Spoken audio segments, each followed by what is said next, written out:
మోడీ దేశాన్ని రక్షిస్తుండు, అయిన వల్లనే మనం సురక్షితంగా ఉంటున్నాం, మంచి వాకింగ్ చేస్తున్నాం, జాగింగ్ చేస్తున్నాం, తింటున్నాం, నిద్రపోతున్నాం అని మీరు చెప్తారు. ఈయనేమంటుండు పాకిస్తానే బాగుంది, బంగ్లాదేశే బాగుంది, నరేంద్ర మోడీ సిగ్గుపడాలి, భారతదేశం వెనకబడ్డదని. ముస్లిం ఓట్లు కావాలంటే వాళ్ళు పాకిస్తాన్ పొగడాలి, వేరే దేశాన్ని వాళ్ళ గుండె మీద చేసుకొని చెప్పండి.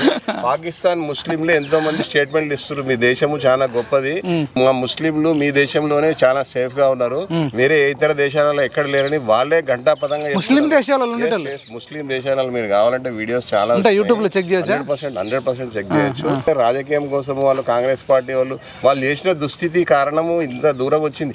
దాన్ని రికవర్ చేయడానికి మనకు చాలా టైం పడుతుంది. మోడీ గారు 10 years లోపల చాలా ఇప్పుడు నెక్స్ట్ కమింగ్ ఇంకా 5 years తర్వాత ఇంకొక 20-25 years బీజేపీ అనేది అక్కడ అసలు ఎక్కడ ఛాన్సే లేదు. 100% ఓన్లీ బీజేపీ వస్తుంది, వేరే ఛాన్సే లేదు.